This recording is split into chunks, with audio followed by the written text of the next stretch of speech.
اعوذ باللہ من الشیطان الرجیم بسم اللہ الرحمن الرحیم۔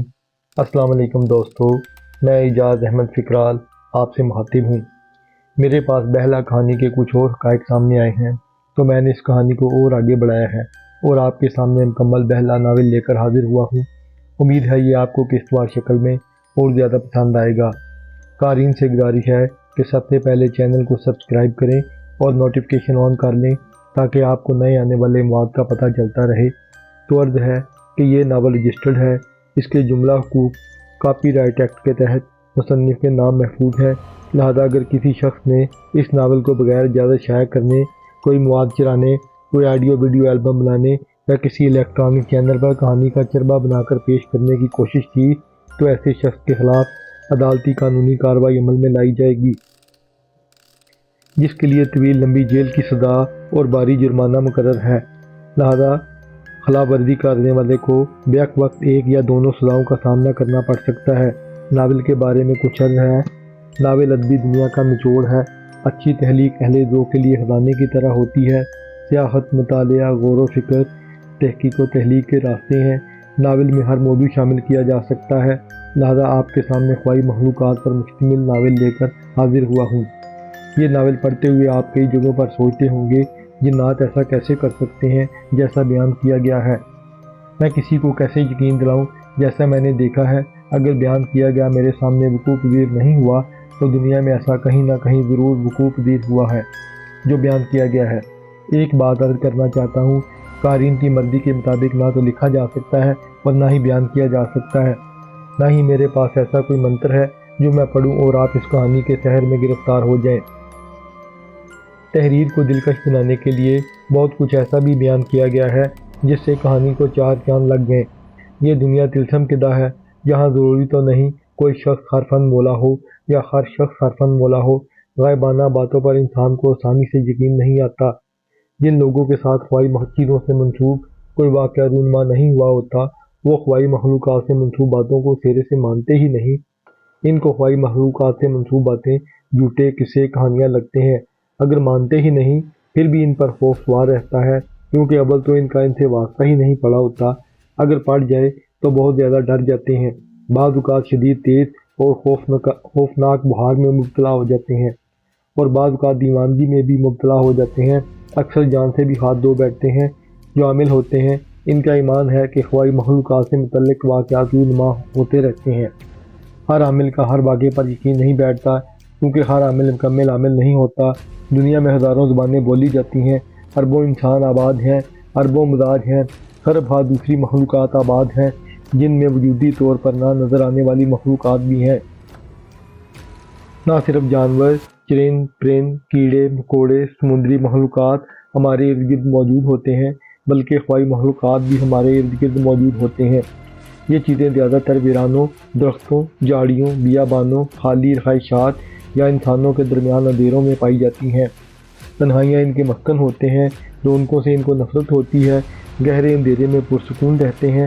میں آپ سے اتنی گزارش ضرور کروں گا کہ کمزور دل خواتین و حضرات اس کہانی کو اپنے ذاتی مالج کے مشرقے سے پڑھیں یا سنیں اور اس بات کا فیصلہ آپ بعد میں کریں کہ یہ تجربہ کیسا رہا ہے۔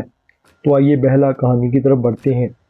زیادہ پرانی بات نہیں، مگر جب بھی یاد آتی ہے خوف سے جسم کے رونگٹے کھڑے ہو جاتے ہیں، ٹانگیں کانپنے لگتی ہیں اور میں شدید بہار میں مبتلا ہو جاتا ہوں۔ میں سلالہ سے 500 سونے کی اینٹیں گاڑی میں لوڈ کر کے تبریز سے ہوتا ہوا مسقط جا رہا تھا۔ بڑا طویل راستہ تھا۔ راستے میں نجوہ کی چیک پوسٹ پڑتی تھی۔ پولیس ملازمین نے دوسری گاڑیوں کی طرح مجھے بھی گاڑی لین میں لگانے کا اشارہ کیا۔ چیک پوسٹ پر گرمی بہت زیادہ تھی کہ دل کو ایک وحشت سی ہونے لگی۔ سورج سر اٹھائے اوپر ہی اوپر چلا آ رہا تھا۔ غضب کی گرمی پڑ رہی تھی۔ مجھے ویسے بھی گرمی زیادہ لگ رہی تھی کیونکہ میں ایئر کنڈیشن گاڑی سے نیچے اترا تھا۔ مجھے اس چیک پوسٹ پر پولیس سے حسب معمول کوئی خوف یا خطرہ محسوس نہیں ہو رہا تھا۔ جب میری گاڑی چیک کرانے کی باری آئی تو میں نے گاڑی کا پچھلا دروازہ پولیس ملازمین کو چیک کروانے کے لیے کھول دیا۔ ہر جگہ سونے کی اینٹیں چمک رہی تھیں۔ سونے کی چمک سے آنکھیں چندیا رہی تھیں۔ ایک پولیس ملازم نے ٹارچ سے ڈکی چیک کی۔ اس نے ان سونے کی اینٹوں کی طرف بری نظر سے دیکھا بھی نہ۔ پولیس انسپکٹر نے مجھ سے گولڈ کی رسید طلب کی جو کہ میں نے پیش کر دی۔ اس نے رسید پر سرسری نظر ڈالنے کے بعد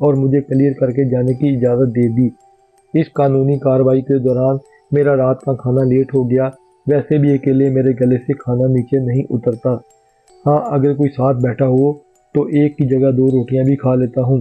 کئی بار ایسا بھی ہوا کہ میں طویل صحرائی راستوں پر سفر کے دوران راستے میں ایک یا چند افراد کو بیٹھے دیکھ کر گاڑی روک لیتا ہوں تاکہ ان کے ساتھ بیٹھ کر گپ شپ بھی لگ جائے اور ساتھ کھانا بھی کھا لیا جائے۔ اس طرح تھوڑی بہت تھکاوٹ بھی دور ہو جاتی ہے اور نماز بھی پڑھ لیتا ہوں۔ سورج رات کی دہلیز تک پہنچ کر سو چکا تھا اور رات بہت زیادہ گزر چکی تھی۔ بھوک مجھے بہت زیادہ ستا رہی تھی۔ سارا دن آفتابی کرنیں دوران سفر میری آنکھوں کو چندیاتی رہی تھیں۔ میں نے سوچا کچھ دیر کے لیے کھلے آسمان کے نیچے بیٹھنا چاہیے، لہذا میں راستے میں کوئی ایسا ٹھکانہ تلاش کر رہا تھا جہاں چند لوگوں کے ساتھ بیٹھ کر کھانا کھا سکوں۔ دن بھر صحرا کی لو سے گاڑی بہت گرم ہو چکی تھی۔ چیک پوسٹ سے چلتے ہوئے 60-70 کلومیٹر دور سڑک کے دائیں طرف تقریباً 1.5-2 فرلانگ کے فاصلے پر مجھے کچھ لائٹیں جلتی ہوئی نظر آئیں۔ ان روشنیوں کے پاس کی 2-3 جگہوں پر آگ کے لو بھی روشن تھے۔ میں نے سوچا یہاں مقامی لوگ کوئی جشن یا پکنک منا رہے ہیں، یا ہو سکتا ہے ان کے ہاں کسی بچے کی کوئی ولادت ہوئی ہو یا کوئی شادی یا کوئی رسم عقیقہ ہو۔ ان کے پاس چلنا چاہیے، کیونکہ عربی لوگ اپنی خوشیوں میں دوسروں کے شامل ہونے میں فخر محسوس کرتے ہیں۔ میں نے گاڑی آہستہ کر کے سڑک کنارے پارک کر دی اور نیچے اتر کر کھڑا ہو گیا۔ صحرائی ٹھنڈی ہوا کے جھونکے میرے جسم سے ٹکرائے۔ میں نے سرمئی رنگت میں گرے آسمان پر ہلکے ہلکے جگمگاتے ستارے دیکھ کر ایک بھرپور انگڑائی لی۔ ہوا خمار آلود تھی۔ تازہ ہوا کے جھونکے میرے جسم کے اندر داخل ہوئے، جن میں ہوا کا پیار چھپا ہوا تھا۔ میں نے جسم کو کھلتا ہوا محسوس کیا۔ رات کے وقت نرم نرم ریت کتنی حسین تھی۔ کومل کومل ریت کا پیار میرے پاؤں سے چھوتے ہوئے آہستہ آہستہ میرے پورے جسم میں سرایت کرنے لگا، جس سے مجھے اپنے جسم میں ٹھنڈک محسوس ہوئی۔ پھر میں ان روشنیوں کی جانب چل پڑا۔ قریب پہنچا تو کھجور کے درختوں کے نیچے نخل میں چند لوگ دائرہ بنائے بیٹھے تھے۔ ان کے پیچھے اور بھی بہت سے لوگ بیٹھے اور کھڑے تھے۔ مجھے اپنی طرف آتا دیکھ کر دائرے والے لوگ احتراماً کھڑے ہو گئے اور مجھ سے باری باری مصافحہ کرنے لگے۔ ان سے سلام دعا کرتے ہوئے میری عجیب سی حالت ہو گئی۔ جو لوگ پیچھے بیٹھے تھے ایک پتیلے کے نیچے عجیب انداز سے آگ جلانے کی کوشش کر رہے تھے، ایسے جیسے کوئی خصوصی منتر پھونک رہے ہوں۔ انہی کے پاس ایک شخص مجسمے کی طرح استادہ بیٹھا تھا، دوسرے کے منہ سے راڑ ٹپک رہی تھی۔ دائرے والے لوگوں میں سے ایک میرے قریب لگ کر کچھ سونگھنے کی کوشش کرنے لگا۔ کیا ہوا ہے؟ میں نے ہلکی آواز میں پوچھا۔ تم نے خوشبو تو نہیں لگائی؟ اس نے بھی مدھم آواز میں پوچھا۔ نہیں نہیں، میں نے کہا۔ میرا جواب سن کر وہ دوبارہ دری پر بیٹھ گیا۔ ان کی صورتوں پر خوبصورتی برائے نام بھی نہ تھی، کوئی واجبی سا چہرہ بھی نہیں تھا۔ اجڑے ہوئے سر، بڑی نامراد اور بدحال شکلیں تھیں، جیسے انتہائی غربت کی حالت میں خوراک کی کمی سے زیادہ بیمار رہنے سے منہ بگڑ جاتے ہیں اور جسم بے انتہا لاغر ہو جاتے ہیں۔ کچھ چہرے ایسے تھے جیسے ظلم روکنے کی فریادیں کر رہے ہوں یا اپنی بدقسمتی کا اعلان کر رہے ہوں۔ ان کی گردنیں خم تھیں۔ انہیں اس حالت میں دیکھ کر مجھے راولپنڈی گلاس فیکٹری کے پاس کوڑوں کا ہسپتال یاد آ گیا، جہاں کوڑے لوگ انتہائی قسم پرسی کی حالت میں بیٹھے تندرست لوگوں کو حسرت بھری نظروں سے دیکھتے رہتے ہیں۔ میرے دماغ میں ان لوگوں کے بارے میں عجیب و غریب سوالات ابھرنے لگے۔ میں سمجھا شاید یہ کسی کوڑی مرض یا کسی انجانی بیماری وغیرہ میں مبتلا ہیں جس نے ان کی یہ حالت کر دی ہے اور علاقہ بدل کر دیے گئے ہیں، یا یہ کسی صحرائی علاقے یا دیہات کے بدو ہیں۔ ہو سکتا ہے لوہے کی بھٹیوں میں کام کرتے ہوں۔ یہ بھی ہو سکتا ہے انہوں نے کبھی شہروں کا رخ نہ کیا ہو اور دنیا سے رابطہ نہ ہونے کی وجہ سے کچھ نیا نہ جان سکے ہوں۔ یہ بھی ہو سکتا ہے انتہائی سادہ دل اور دنیا دار لوگ نہ ہوں۔ کوئی چہرہ بھی اجلا نہیں تھا، سب کے سب بدنما تھے، یا کوئی ایسا کام کرتے ہوں جس نے ان کی شکلیں بگاڑ دی ہوں اور دنیا و ما فیہا سے بے خبر ہو کر صحرائی زندگی بسر کرنے پر مجبور ہوں۔ ان کی بگڑی ہوئی اور بے رنگ شکلیں دیکھ کر میرے دماغ کی نسیں کھنچ گئیں۔ اس موقع پر اچانک مجھے صادقین کی پینٹنگز بھی یاد آ گئیں، جن میں ٹیڑھے میڑھے لوگ کانٹوں میں الجھے ہوئے نظر آتے ہیں۔ میرے ہونٹوں پر ایک ہلکی سی مسکراہٹ نمودار ہوئی، جس کو میں نے ضبط کرنے کی کوشش کی۔ میرا رنگ گلابی ہے۔ اس وقت میری حیثیت ان کے درمیان دنیا کے خوبصورت ترین شخص کی تھی۔ چند لوگ حسرت و ملال سے مجھے اپنی طرف ایسے دیکھتے ہوئے محسوس ہو رہے تھے جیسے وہ دنیا کی کسی انوکھی خوبصورت شخصیت کو دیکھ رہے ہوں کہ کاش وہ بھی میرے جیسے ہوتے۔ ان سے زیادہ خوبصورت تو میرے میلے جوتے تھے۔ تھوڑی دیر کے لیے میرے دل میں خیال پیدا ہوا کہ مبادہ کہیں میرا چہرہ نوچ ہی نہ لے۔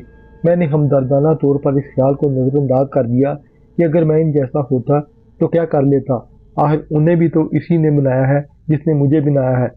مگر ان کے ناقابل تعریف اجسام، نہ دیکھنے کے لائق چہرے، اس میں ان کا کیا قصور؟ ہمارے گاؤں میں ایک بھی ایسا چہرہ ہوتا تو بچے ہمیشہ خوفزدہ رہتے اور ایسے شخص کو منحوس کہہ کر پکارتے، اور مائیں اپنے بچوں کو ایسے شخص کا چہرہ یاد کرا کر ڈراتی۔ مگر یہاں تو سب ہی بگڑی شکلوں والے تھے، کوئی بھی دیکھنے لائق نہیں تھا۔ ان کی آنکھوں اور سروں کے بالوں کے رنگ بالکل ایک جیسے ڈارک براؤن تھے، مگر سروں کے بال ایسے جیسے پلاسٹک کی تاریں۔ ان کی قابل رحم حالت دیکھ کر میرا دل عجیب صدمے اور ناگوار صورتحال سے دوچار ہو گیا کہ پتہ نہیں کس گناہ نے ان کی یہ حالت کر دی ہے جو دنیا سے چھپے بیٹھے ہیں۔ مجھے بہت افسوس ہوا کہ دیکھو خدا نے ان کو کیسا بنایا ہے کہ کسی کو منہ دکھانے کے قابل نہیں ہے۔ ویسے تو میں حج میں منا کے مقام پر دنیا کے ہر خطے سے آئے ہوئے انسانوں کو دیکھ چکا تھا، وہاں اکا دکا ہی ایسا چہرہ نظر آیا تھا۔ اپنی صورت انسان خود تو نہیں بنا سکتا، یہ تو خدا کی دین ہے، مگر خوبصورت لوگوں کو زمین پر تکبر سے چلتے ہوئے دیکھ کر مجھے حیرت ہوتی ہے۔ مرنے کے بعد ان کی قبریں بھی مٹی کی ہوتی ہیں، نہ کہ سونے کی۔ ان کو بھی لوگ رون کر گزر جاتے ہیں۔ میرے قریب کھڑے ایک شخص نے پوچھا، صدیق کیا سوچ رہے ہو؟ میں نے اضطرابی کیفیت میں پوچھا، آپ کون لوگ ہیں جو دنیا سے کنارہ کشی کر کے بیٹھے ہوئے ہیں؟ اس نے مسکرا کر ایک ہلکا سا قہقہہ لگایا، مگر میری بات کا کوئی جواب نہ دیا۔ اس کا بے رس قہقہہ سن کر مجھے اس پر بہت ترس آیا۔ اس کا ہاتھ راشا کے مریض کی طرح کانپ رہا تھا۔ اس تمام ماحول کے ارد گرد بے بسی کا عنصر نمایاں تھا۔ پھر اس شخص نے بڑی چاہت سے دری کی طرف اشارہ کرتے ہوئے کہا، بیٹھو بیٹھو صدیق، کیسے آئے ہو؟ میں اس کی دعوت پر ان کے درمیان شانت ہو کر بیٹھ گیا اور جواب دیا، گزر رہا تھا، پردیسی ہوں، مسقط جا رہا تھا، ادھر روشنیاں دیکھ کر رک گیا ہوں، سوچا آپ کوئی جشن منا رہے ہیں، آپ کے ساتھ کھانا کھا لوں، اسی بہانے تھوڑا سا آرام بھی کر لوں گا۔ میں نے بڑی سادگی سے جواب دیا، ہاں ہاں کیوں نہیں، ضرور کھانا کھاؤ اور آرام بھی کرو، ہمارے پاس سب کچھ ہے، تم کیا کھاؤ گے؟ اس نے بڑے پریم سے جواب دیتے ہوئے پوچھا، جو مل جائے وہی کھا لوں گا، میرے پاس اپنا کھانا بھی ہے۔ میں نے کہا، اپنے کھانے کو رہنے دو، آج ہمارا کھانا کھاؤ، ہم نے بڑا لذیذ کھانا تیار کیا ہے۔ اتنا کہہ کر اس شخص نے پاس بیٹھے دوسرے شخص کو اشارے سے کہا، اس کے لیے کھانا لاؤ۔ اچھا، ایک اور بے وقار چہرے والے شخص نے بڑی دلخراش آواز میں جواب دیا، جس سے مجھے اپنے جسم میں چوب سی لگتی ہوئی محسوس ہوئی۔ میں اس شخص کو دیکھنے لگا جو کھانا لینے گیا تھا۔ اس نے میرے سامنے چند برتنوں سے ڈھکنے اٹھا کر کھانا ایک بڑی پلیٹ میں ڈالا اور پلیٹ کو لا کر میرے حوالے کر کے کہا، اور بھی لے لینا۔ میں نے پلیٹ پکڑ کر کہا، اگر آپ اجازت دیں تو میں یہ کھانا اپنی گاڑی میں بیٹھ کر کھا لوں، کیونکہ گاڑی میں ایئر کنڈیشن لگا ہوا ہے، اس میں کولڈ ڈرنک اور کچھ اور کھانے کا سامان بھی موجود ہے۔ ہاں ہاں کیوں نہیں، جیسا تم مناسب سمجھو، اس نے جواب دیا۔ میں پلیٹ پکڑ کر کھڑا ہو گیا اور گاڑی کی جانب بڑھنے لگا کہ اس شخص نے آواز دے کر کہا، ذرا ٹھہرو۔ میں رک گیا تو اس شخص نے کھانا دینے والے شخص سے کہا، اس کو کھانا ڈھانپ کر دو، ریت اڑ رہی ہے، کھانا خراب ہو جائے گا۔ کھانا دینے والے شخص نے فوراً حکم کی تعمیل کی اور ایک دوسری پلیٹ قریب سے اٹھا کر میرے حوالے کی۔ میں نے کھانا ڈھانپ لیا اور دل ہی دل میں ان کی مہمان نوازی پر بہت خوش ہوا کہ دیکھو چہرے بے شک بگڑے ہوئے ہیں، مگر دل کے کتنے اچھے اور بااخلاق ہیں۔ میرے پاس آنے پر احترام سے کھڑے بھی ہوئے ہیں، سلام دعا بھی کی ہے اور مجھے کھانا دے کر میری خدمت بھی کی ہے۔ خدا تعالیٰ ان پر رحم فرمائے، ان کی مشکلیں دور کرے اور ان کے چہرے نور سے بھر دے۔ میں یہی کچھ سوچتا ہوا گاڑی کے نزدیک پہنچ گیا، دروازہ کھول کر کھانا پچھلی سیٹ پر رکھا، برف کی پیٹی سے کولڈ ڈرنک، جوس وغیرہ نکال کر کھانے کے پاس رکھا، گاڑی سٹارٹ کر کے ایئر کنڈیشن کو آن کیا اور آرام سے کھانا کھانے کے لیے بیٹھ گیا۔ یوں ہی میں نے کھانے کی ٹرے سے اوپر والی ٹرے اٹھائی، انجانی اور عجیب سی بدبو کے ببوکے جو میں نے پہلے کبھی نہیں سونگھے تھے میرے ناک کے نتھنوں سے ٹکرائے۔ کھانے کی طرف دیکھا تو پلیٹ میں کھانے کی جگہ غلاظت پڑی تھی۔ غلاظت دیکھ کر اور بدبو سونگھ کر میرے گلے سے ایک رخت بھری آواز نکلی، جس سے میرے جسم میں ایک جرجری پیدا ہوئی اور بھوک اڑ گئی۔ ایسا کھانا زبردستی بھی میرے خلق سے نیچے نہیں اتر سکتا تھا۔ کھانے کی یہ حالت دیکھ کر مجھے بے حد غصہ آیا کہ ان عربی دیہاتیوں نے مجھے کیا سمجھ کر میرے ساتھ مذاق کیا ہے، کھانے کی جگہ غلاظت دے دی ہے۔ یہ تو خارجیوں کے ساتھ ایسا سلوک نہیں کرتے، یقیناً انہوں نے جان بوجھ کر ایسا کر کے میری تذلیل کی ہے۔ میں ذرا ان کو پوچھتا ہوں کہ تم کیسے بے حس لوگ ہو، اپنے مہمان کے ساتھ یہ کیسا سلوک کرتے ہو، کیونکہ پلیٹ میں پڑی ہوئی غلاظت سے ان کی بے حسی اور بے مربتی یہاں تھی۔ میں مایوسی کے حصار میں الجھا ہوا گاڑی سے نیچے اتر کر اس جانب چل پڑا جس جگہ وہ روشنی میں بیٹھے تھے۔ مجھے ان کی حرکت بہت ناگوار گزری تھی۔ میں سیخ پا ہو گیا تھا، میرے دل میں ان گنت وسیلے خیالات تھے، مگر کیا دیکھتا ہوں کہ لائٹیں بند ہو چکی ہیں اور روشنی برائے نام بھی نہیں تھی۔ میں سوچنے لگا ہو سکتا ہے جنریٹر خراب ہو گیا ہو اور لائٹیں بند ہو گئی ہوں۔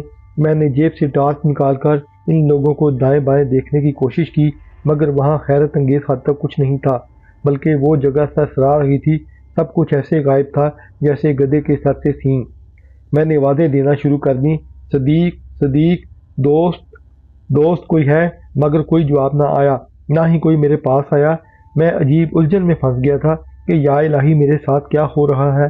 تھوڑی دیر پہلے تو یہاں میلہ لگا ہوا تھا، ابھی سب لوگ کہاں چلے گئے ہیں؟ یا میں ہوش میں نہیں، کوئی خواب دیکھ رہا ہوں؟ ہر طرف نفرت کی دھند قائم ہو چکی تھی، مگر اب میں ہڈیوں کے جلنے کی بو محسوس کرنے لگا تھا۔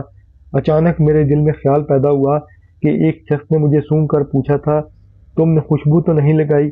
فوراً مجھے یاد آ گیا، غیر مسلم جنات خوشبو سے بھاگتے ہیں اور مسلمان جنات گندگی سے، لہذا خوشبو، غلاظت، بو اور اچانک روشنیوں کے غائب ہونے میں کوئی نہ کوئی تعلق ضرور ہے۔ میرے ذہن میں ایک مبہم سا سوال ابھرا، کہیں یہ جنات کا بسیرا نہ ہو؟ یہ خیال آتے ہی میرے پسینے چھوٹنے لگے، دل گھبرا گیا اور جسم تھر تھر کانپنے لگا، جیسے کوئی اچانک بھوتوں کو دیکھ کر ڈر جائے، اور پلیٹ خود بخود ایک طرف کھینچی چلی جانے لگی۔ میں نے فوراً فیصلہ کیا، اب یہاں سے بھاگنا چاہیے اور بزرگوں کے قول کے مطابق ایسی صورتحال میں پیچھے مڑ کر نہیں دیکھنا چاہیے۔ لہٰذا میں نے مزید پریشانی سے بچنے کے لیے فوراً گاڑی کی طرف بھاگنا شروع کر دیا۔ اچانک میرے ارد گرد کہکہوں کی بے ہنگم آوازیں بلند ہوئیں، جیسے بربادی کے وقت مسخرے ہنستے ہیں۔ جنات میرا نام لے کر پکارنے لگے، رک جاؤ چاند، رک جاؤ چاند، آگے مت بڑھو۔ ریت کے ایک غبار نے میرے اوپر چڑھائی کر دی۔ میں پوری قوت سے گاڑی کی جانب بھاگ رہا تھا۔ مجھے ایسا محسوس ہوا میرے پیچھے ہواؤں کے جکڑ چل رہے ہیں اور جنات میرے پیچھے گھوڑوں کی طرح سرپٹ دوڑ رہے ہیں اور اپنی طرف کھینچ رہے ہیں۔ ریگستانی ریت بار بار میرے گرد حصار قائم کر رہی تھی۔ میں ہر بار اس حصار کو توڑ رہا تھا اور جلدی سے راستہ طے کر کے گاڑی کے اندر پہنچنا چاہتا تھا۔ گاڑی سٹارٹ تھی، مجھے صرف دروازہ کھول کر اس کے اندر بیٹھ کر بھگانا تھا، مگر ہر طرف گڑ گڑ کی آوازوں کی گونج تھی اور ریت کا سمندر میرا گھیراؤ کیے ہوئے تھا۔ میرے پاؤں کے نیچے سے بار بار ریت پھسل رہی تھی۔ کہکہوں اور چیخوں کی لمبی گونجیں اور دل کو کاٹنے والا بے ہنگم شور تھا۔ میں بوجھل قدموں سے شدت کے ساتھ ہانپتا ہوا بھاگتا جا رہا تھا۔ بھاگتے بھاگتے میرے سینے اور پسلیوں میں درد ہونے لگا۔ خوف سے مجھے اپنے چہرے کا گلابی رنگ سیاہی مائل میں تبدیل ہوتا ہوا محسوس ہوا اور جسم کانپتا ہوا محسوس ہوا، اور ایسا محسوس ہو رہا تھا ہر سانس کے ساتھ ریت میرے سینے میں اترتی جا رہی تھی۔ میں گاڑی کے قریب پہنچ چکا تھا اور آگے بڑھنے کی کوشش کر رہا تھا، مگر میرے قدم آگے نہیں بڑھ رہے تھے، جیسے کسی نامعلوم طاقت نے مجھے روک لیا ہو۔ اچانک ایک چہرہ میرے سامنے نمودار ہوا، اس کے سر سے پیٹھ تک کالے لمبے بال تھے۔ میری اس سے گاڑی کے طرف بڑھنے کے لیے ہاتھا پائی شروع ہو گئی، جو چند لمحے تک جاری رہی۔ اس کے ہونٹ ہل رہے تھے، مگر کوئی لفظ ادا نہیں ہو رہا تھا۔ آہستہ آہستہ میرے آس پاس فتنہ فساد کا بازار گرم ہو گیا۔ جنات نے شکلیں بدل بدل کر میرے دائیں بائیں شیطانی حرکات شروع کر دیں۔ انہوں نے مجھے ایک دوسرے کی طرف اچھالنا شروع کر دیا۔ کبھی وہ مجھے نیچے گراتے، کبھی ایک دوسرے کی طرف اچھالتے، کبھی میں خلا میں پہنچ جاتا، کبھی مجھے خوا میں معلق کر دیتے۔ میں اپنے آپ کو بچانے کے لیے خوا کو بے سود پکڑنے کی کوشش کر رہا تھا۔ کافی دیر تک اس قسم کی دینگا مشتی چلتی رہی۔ میرا جسم ان کی حرکتوں سے بہت زیادہ درد کرنے لگا۔ اچانک انہوں نے مجھے ریت پر الٹا لٹا دیا اور نہ نظر آنے والی کوئی بھاری چیز میرے اوپر رکھ دی۔ کبھی محسوس ہوتا میرے اوپر کوئی جن بیٹھا ہوا ہے، جو کبھی کبھار ہلتا تو مجھے بہت تکلیف ہوتی۔ میں عجیب اذیت میں مبتلا تھا، ایک عجیب جسم ہوشربا تھا۔ کچھ دیر بعد مکمل خاموشی چھا گئی، مگر میرے لیے اپنی جگہ سے ہلنا مشکل تھا۔ پتہ نہیں وہ کیا کر گئے تھے۔ اچانک میری نظر گاڑی پر پڑی جس کو وہ اٹھا کر نخل کی طرف لے جا رہے تھے، مگر خود نظر نہیں آ رہے تھے۔ تقریباً آدھے راستے تک گاڑی کو لے جا کر انہوں نے خواہ میں چھوڑا، گاڑی ریت پر گری اور ایک دھماکے کی آواز بلند ہوئی۔ میں اور زیادہ گھبرا گیا۔ وہاں سے انہوں نے گاڑی کو گھسیٹا اور نہل کی مٹی تک لے گئے۔ بعد ازاں مجھے بھی گھسیٹتے ہوئے نہل تک لے گئے اور میری پہلے والی پوزیشن دوبارہ بنا دی۔ پھر انہوں نے دو چار سونے کی اینٹیں اٹھا کر نامعلوم سمت کی طرف روانہ ہونا شروع کر دیا۔ میرے لیے ان کو روکنا ناممکن تھا۔ میں ان اینٹوں کو واضح طور پر دیکھ سکتا تھا۔ اینٹیں جا رہی تھیں مگر وہ نظر نہیں آ رہے تھے۔ خوف نے میری آواز بند کر دی تھی۔ آخر کار میرے اوپر سے وزن ہٹا تو میں ہلنے جلنے کے قابل ہوا کہ خدا کا شکر ہے اب میں آزاد ہوں۔ میں ایک لمحہ بھی ضائع کیے بغیر یہاں سے رخصت ہو جاؤں گا، مگر مجھے یہ بھی فکر لاحق تھی پتہ نہیں گاڑی سٹارٹ بھی ہوتی ہے کہ نہیں۔ میں چپکے چپکے گاڑی کی طرف بڑھ رہا تھا، مگر یہ کیا ہوا، اچانک پھر مجھے کسی نے پکڑ لیا اور پھینٹی لگانا شروع کر دی۔ ایک سونے کی اینٹ ہوا میں لہراتی ہوئی آئی اور میری پیشانی پر آ کر لگی اور خون کا فوارہ پھوٹ پڑا۔ پھر مجھے ایک نامعلوم ہاتھ نے گھسیٹ کر گاڑی کے پچھلے ٹائروں کے پاس لے جا کر کھڑا کر دیا۔ گاڑی کے پچھلے ٹائر تھوڑے سے بلند ہوئے، مجھے سیدھا لٹا کر میرے دونوں بازو ایک طرف کے ٹائر کے نیچے رکھ کر اوپر گاڑی کا بوجھ ڈال دیا اور سب چلے گئے۔ اس واقعے کے بعد ہر قسم کی حرکات و سکنات بند ہو گئیں۔ بازوؤں پر گاڑی کے وزن سے میں کراہنے لگا۔ میرا ہلنا جلنا یا ٹائر کے نیچے سے بازو نکالنا ناممکن تھا۔ ستارے لٹکے لٹکے تھک گئے تھے، ان کی روشنی تقریباً مان پڑتی جا رہی تھی کیونکہ سورج طلوع ہونے کا سمے قریب آتا جا رہا تھا۔ رات کی ہنکی جاتی رہی۔ صبح کے قریب سورج کی روشنی نے اندھیرے میں ڈوبی ہر چیز کو چمکانا شروع کر دیا تھا۔ سارا شور و گل سراب کی طرح غائب تھا۔ سناٹے میں صبح کی دل فریب سے گرتانی ہوا میرے جسم سے ٹکرائی، مگر بوجہ پریشانی میرے دل و دماغ پر کوئی دلکشی پیدا نہ کر سکی۔ صبح بھی آہستہ آہستہ گزر گئی، دن کی گرمی شروع ہو گئی، یہاں تک کہ دن کے 10 بج گئے۔ اب سورج قہرآلود نظروں سے دیکھ رہا تھا اور اس کی شعاعیں جلسا دینے والے روپ میں اتر رہی تھی۔ سڑک دور گاڑی کے دائیں طرف تھی، میں بائیں طرف تھا۔ اس طرف سے سڑک نظر نہیں آ رہی تھی، مگر میرے کان گاڑیوں کی آمد و رفت کی آوازوں پر لگے ہوئے تھے۔ میں مالک کائنات سے دعا کر رہا تھا، کاش ابھی کوئی گاڑی اس طرف نکل آئے تو میری جان بچ جائے۔ اب تپتے سورج کی بے درد روشنی میرے جسم میں سرایت کرنا شروع ہو گئی تھی اور اس نے اپنا اثر دکھانا شروع کر دیا تھا۔ ہلکی ہلکی گرم سلگتی ہوا کے ساتھ ریت اڑ اڑ کر میرے اوپر اور ارد گرد پڑ رہی تھی۔ میں ہر چند کوشش کر رہا تھا کہ ریت میری آنکھوں میں نہ پڑے اور نہ ہی میرے جسم سے ٹکرا کر میرے آس پاس اکٹھی ہو، کیونکہ ہوا میں اڑنے والی ریت کو ایک جگہ اکٹھا ہونے کے لیے ذرا سا آسرا چاہیے ہوتا ہے۔ بعد میں ریت کے ذرات وہیں ٹیلے کی صورت اختیار کر جاتے ہیں۔ میں بار بار جسم کو جنبش دے رہا تھا کہ ریت میرے آس پاس اکٹھی نہ ہو۔ آدھا دن گزر چکا تھا اور سورج عین آنکھوں کے اوپر آ چکا تھا۔ تیز دھوپ، ریت کی تپش، گاڑی کے وزن اور ایک ہی جگہ جمے جمے میرا جسم جھلسنے کی طرف مائل تھا۔ صحرائی ہوا کے آوارہ گرم گرم جھونکے میرے دائیں بائیں گردش کرتے ہوئے بار بار میرے جسم سے ٹکرا رہے تھے۔ میرے آس پاس دن بھر اداسی کی فضا چھائی رہی۔ میرا جسم سخت بخار میں مبتلا ہو چکا تھا۔ اپنی بے بسی پر رونے کی خواہش کے باوجود بھی نہ ہی میری آنکھوں سے آنسو گرے اور نہ ہی میرے خلق سے کوئی آواز نکل رہی تھی۔ شاید سڑک پر گزرنے والی اکا دکا گاڑیوں کے مسافروں کے دلوں میں بھی جنات کا خوف سوار تھا، اس لیے وہ رکتے نہیں تھے۔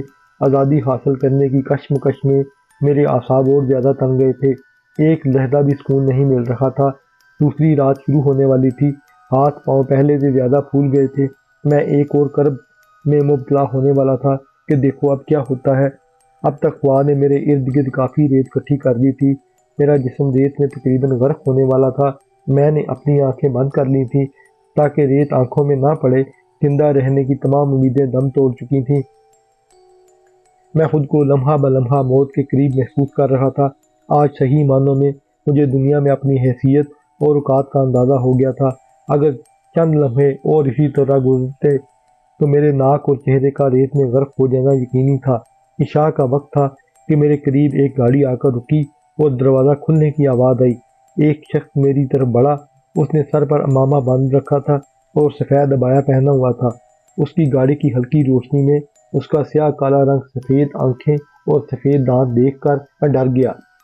میں سمجھا یقیناً اب پھر میری بے بسی اور لاچاری کا کوئی نیا تماشا شروع ہونے والا ہے۔ خوف کی نئی لہر پوری شدت کے ساتھ میرے تن بدن میں گردش کرنے لگی۔ اس نے ہمدردانہ لہجے میں کہا، گھبراؤ نہیں، میں انسان ہوں اور ایک عامل ہوں، اکثر ادھر سے گزرتا ہوں۔ تمہاری گاڑی ویرانے میں کھڑی دیکھ کر آیا ہوں کہ شاید کوئی مصیبت میں پھنسا ہوا ہے۔ یہ جان کر میرے دل میں زندہ رہنے کا ایک حسین احساس پیدا ہوا کہ میرے پاس آنے والا جنات میں سے نہیں بلکہ انسانوں میں سے ہے، اور یہ میری خوش قسمتی تھی کہ وہ جنات کی شرارتوں سے واقفیت رکھنے والا عامل تھا۔ مجھے جب پتہ چلا کہ میرے قریب آنے والا دراصل مجھے بچانے کے لیے آیا ہے، میرے تن بدن میں خوشی کی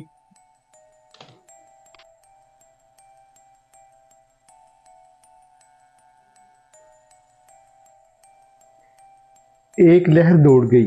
وہی دل جو چند لمحے پہلے موت کے خوف سے سینے میں رکنے کی طرف مائل تھا، اب زندگی کی رمق سے شاد ہونے لگا۔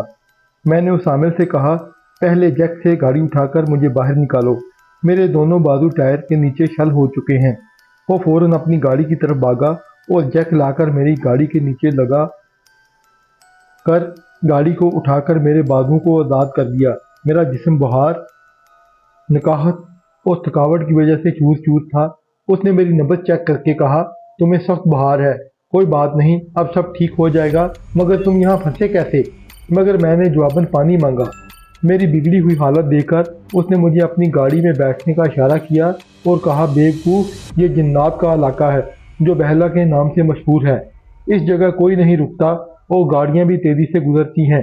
اب جلدی سے میری گاڑی میں بیٹھو، ایسا نہ ہو کسی اور آفت میں پھنس جاؤ۔ میں نکاہت میں تیزی سے عامل کی گاڑی کی جانب بڑھنے لگا۔ عامل میری گاڑی کے نیچے سے جیک نکال رہا تھا کہ یکدم میرے کانوں سے، رک جاؤ چاند، رک جاؤ چاند، کہاں بھاگ رہے ہو؟ آوازیں میرے کانوں سے ٹکرائیں، جن کو عامل نے بھی سنا، اور اس نے گاڑی میں بیٹھ کر اس کو بھگانا شروع کر دیا، مگر اس وقت تک گاڑی کے ارد گرد ریت کا خاک قائم ہو چکا تھا اور جنات گاڑی کو اپنے ٹھکانے کی طرف کھینچنے لگے۔ ناظرین، آپ سے گزارش ہے کہ چینل کو ضرور سبسکرائب کریں۔